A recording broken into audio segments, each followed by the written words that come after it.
Bueno, vamos a hablar de Borges, vamos a hablar de Borges, alguien que coincido con el autor en la reseña del libro que me pasó, que todos dicen que lo leyeron, pero nadie lo leyó, o muy poca gente lo lee a Borges, que ya pasó de estar más allá del bien y el mal, ¿no? Es de consumo internacional y bueno, como argentino me parece que debo estar contento. Coincido, ¿no?, con su ideología política, que es para otro debate. La cuestión es que, bueno, Roberto Vázquez Ferreira, con quien vamos a hablar a continuación, es abogado, es especialista en Derecho, escribió Leamos a Borges, aportes de un jurista rosarino para acercarse a la lectura de Jorge Luis Borges, editado por Editorial Hammurabi. Acá estamos. Ahí se ve, Brisa, lo estamos viendo. Y bueno, hasta me lo ha autografiado, así que hizo todos los deberes. Muchas gracias, Roberto. Un gusto que estés acá. Gracias a vos, Antonio, tocayo, por la invitación, siempre tan gentil invitándome a tus programas. Esto es como un Borges para principiantes, digamos, una cosa así. Mirá, diste con la palabra clave, que a mí no se me había ocurrido. Un Borges para principiantes, para iniciados o para quienes se quieren iniciar. Uh-huh. O sea, esto no es para el que ya leyó toda la obra de Borges, todos los libros que se han escrito sobre Borges, sino para reconozco mi ignorancia sobre Borges, en algún punto por preconcepto, digamos. Yo nunca negué mi filiación justicialista, digamos, no militante, pero sí conceptual. Era bastante antiperonista, entonces eso por ahí me genera... El Aleph lo leí, Sí. El Aleph lo leí, pero reconozco mi ignorancia al respecto. Vos sabés que Borges era tremendamente antiperonista. En realidad era anárquico. O sea, Anárquico. Él no quería saber nada con la política, con los gobernantes, con nada. Ahora, nunca jamás en su extensa producción metió la política. Nunca me enteré. O sea, él charlando, por ahí está la famosa anécdota que uno dice: yo soy peronista y yo también soy ciego, ¿viste? Cosas así. que a veces, muchas veces son más del anecdotario popular, Sí. pero él jamás vas a leer en su ensayo, novela, en lo que sea, algo que transcienda su ideología política. Es más, yo creo que la última parte de su vida, por algunas entrevistas que he escuchado, creo que creía en la unidad nacional. Me parece. Sí, sin duda. Creía en la unidad nacional, Sí. pese a lo convulsionada que estaba la Argentina en aquel entonces, porque digamos tuvimos un siglo XX muy convulsionado en la Argentina, ¿no? Explicado sucintamente, lo voy a leer con todo gusto, de qué trata el libro, cómo lo abordás, porque a ver, la obra de Borges es gigante. Inabarcable, ¿no? sí. Es inabarcable. No solo lo que escribió él, sino lo que se ha escrito sobre Borges. Hoy charlaba con un amigo y le decía que Borges debe ser la figura de la literatura universal sobre la que más se ha escrito. Creo que es más lo que se ha escrito sobre Borges que lo que escribió Borges. Bueno, y ahora encima le agregamos un librito más de mi autoría. No, pero encima pasa esto, ¿no? Gente que no lo leyó, pero te cita Borges como para decir, quedó cool, quedó como que soy un intelectual. ¿No? Pero... Claro, no es de fácil lectura, Claro. Borges. De hecho, yo me acerqué, digamos, con más detenimiento, profundidad a la obra de Borges ya con 40, 50 años, ¿no es cierto? No es fácil leerlo. Y vos te llevas la sorpresa charlando con colegas, con gente que vos decís que tiene un nivel cultural medio superior, y vos decís: a ver, ¿quién leyó algo de Borges? Ninguno.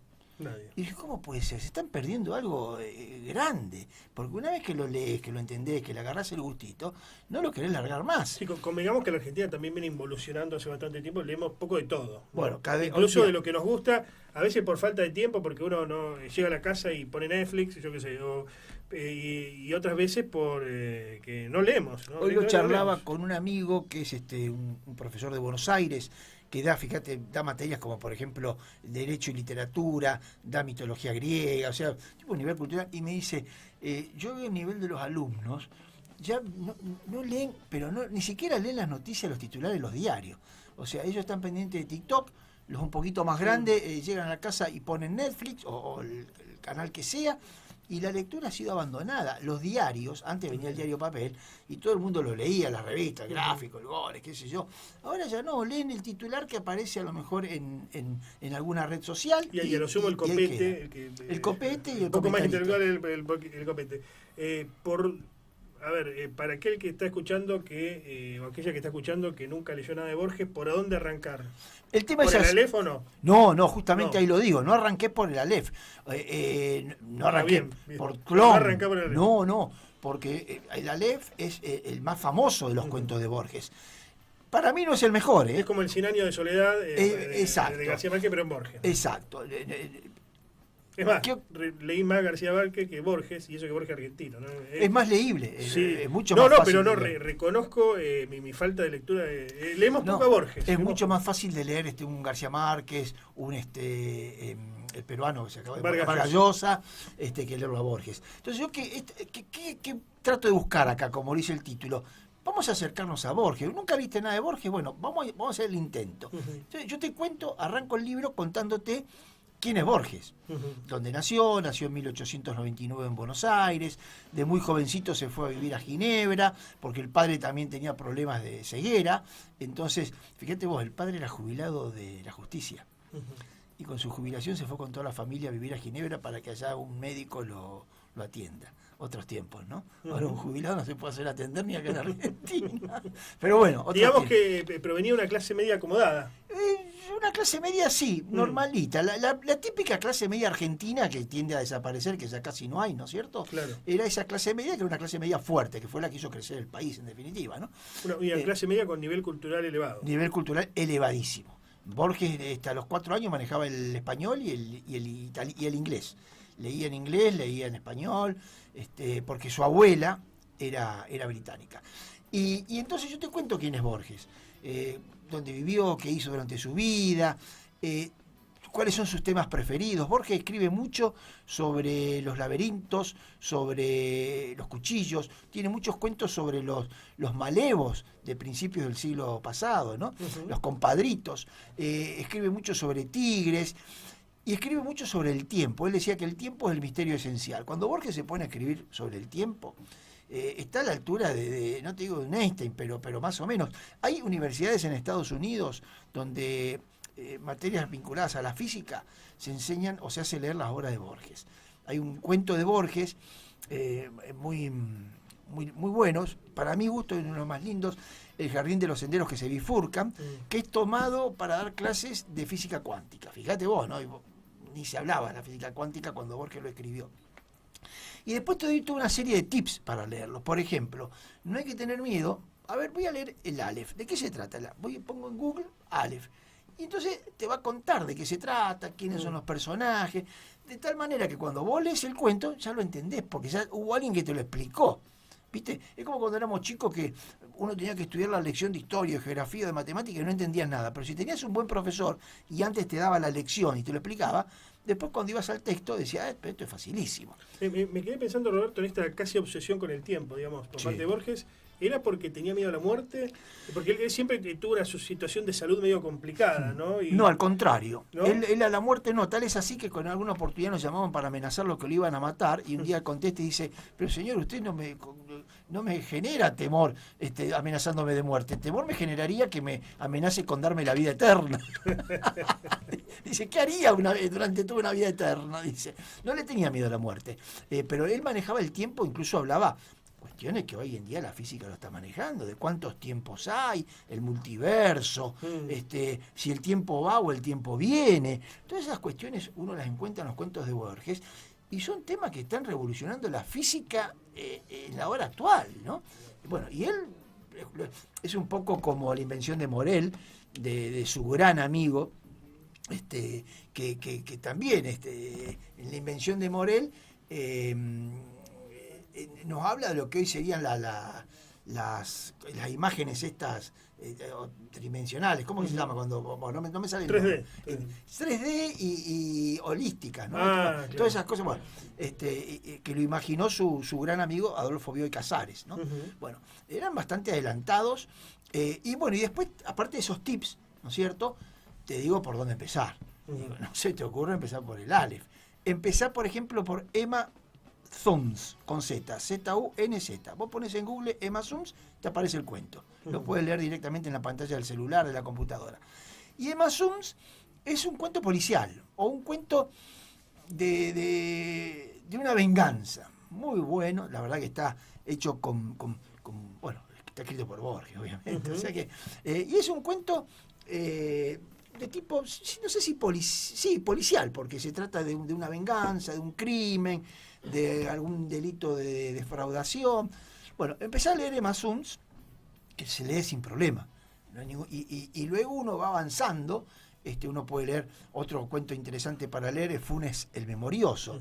Funes era un indiecito que se cayó del caballo en Uruguay, ¿no es cierto?, en Fraiventos, se golpea la cabeza, queda postrado en cama, pero le afecta la memoria a punto tal de que recuerda cada instante del día.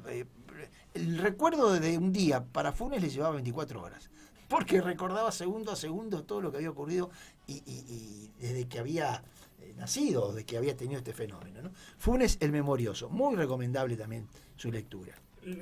Comenzar por la poesía de Borges. La poesía más asequible. Sí, él, ¿Es más asequible? él no se destacó tanto en poesía, más allá que empezó a escribir poesía. Él cuando arranca, Fervor de Buenos Aires, su primer libro, es de poesía. Siempre se dijo que Borges era mucho mejor escribiendo ensayos que escribiendo poesía. No obstante, obviamente, tiene cosas muy buenas. Uno de sus últimos libros, Los Conjurados, tiene algunas poesías. Sin ir más lejos, Los Conjurados es una poesía que recomiendo su lectura, porque habla de la Confederación Helvética, que uno dice, qué lindo sería para Argentina esto, ¿no? Como diversas tribus que peleaban, que combatían, un día dijeron, muchachos, ¿por qué no nos juntamos? Claro. Que nos va a ir mejor. Y hoy es Suiza. Bueno, y él tenía mucha vinculación con Suiza. De hecho, él está enterrado en el cementerio de Plainpalais, en pleno corazón de Ginebra, ¿no? Y bueno, el poema Los Conjurados, y en ese libro, si yo no me equivoco también, ahora no me acuerdo el nombre, hay un poema dedicado a Guerra de Malvinas, a la Guerra de Malvinas. Un soldado argentino, un soldado inglés, que vos lo lees y te emociona, ¿viste? Y está escrito en poesía, ¿no? En forma de poesía. De todas maneras, a mi gusto, lo que siempre más me gustó fueron sus cuentos, ¿no? Y algunos ensayos también, ¿no?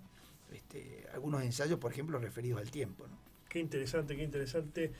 ¿Dónde consigue la gente este libro, Roberto? Bueno, este libro ha sido editado por Hammurabi. Hammurabi es una editorial con H y 2M, ¿no? Hammurabi es una editorial jurídica en realidad. Yo tengo escrito muchos libros de derecho, es lo mío, soy abogado. Y siempre los publiqué con Hammurabi. Cuando al dueño de Hammurabi le comenté que estaba escribiendo algo de Borges, me dice, dámelo que te lo edito. Digo, pero cito que se lo edito. Vos te dedicás a la edición de libros jurídicos. No importa, si es Borges yo te lo edito. Y bueno, y así salió, editorial Hammurabi. Ahora, si uno lo quiere adquirir, ponés directamente en Google o en cualquier buscador, leamos a Borges de Vázquez y enseguida te aparece, ¿no es cierto? Mira, o te contactan a vos vía redes sociales. O también a mí vía redes sociales, Vázquez Ferreira, me van a encontrar por todos lados. Vos me conocés y sabés que tengo una activa vida social en redes. Sí, ¿no? Sigo tus comentarios. Si tuvieras que elegir una suerte de lección que dejó Borges para los argentinos y para Argentina contemporánea, ¿qué podríamos decir? Me interesa mucho. Sí, eso. bueno, para vos, ¿no? La humildad. Un consejo, un tip. Sí, la humildad, porque pese a todo, pese a su grandeza, nosotros los argentinos, ¿sabés con quién lo comparo a Borges? Con el Papa Francisco. Ajá. El Papa Francisco, viste acá en Argentina, qué sé yo, el Papa Francisco, uno más, él que era el cardenal del obispo de Buenos Aires. Yo estuve en Roma la semana pasada, la cola para ir a visitar la tumba, pero cola de chinos, japoneses, africanos, norteamericanos, de todo el mundo, y todo, o sea, la trascendencia que tuvo el Papa Francisco a nivel mundial, no la tuvo acá en Argentina. Y con Borges pasa un poco lo mismo.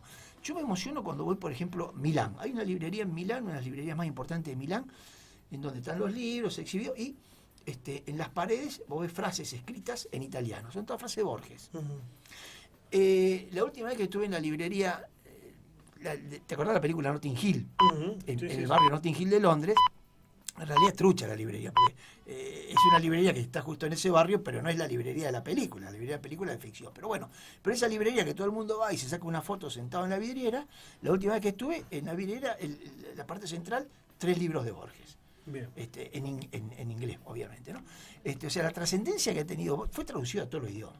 Humildad, me quedo con eso. Y sin embargo, era la persona más humilde que uno puede imaginarse, ¿no es cierto? Y eso a los argentinos no vendría mal, un poco humildad, a todos. Ser más ni hablar a la dirigencia política en general. Roberto Vázquez Ferreira, muchas gracias, un gusto que hayas venido. Gracias a vos, Antonio, como de costumbre, y gracias por la invitación.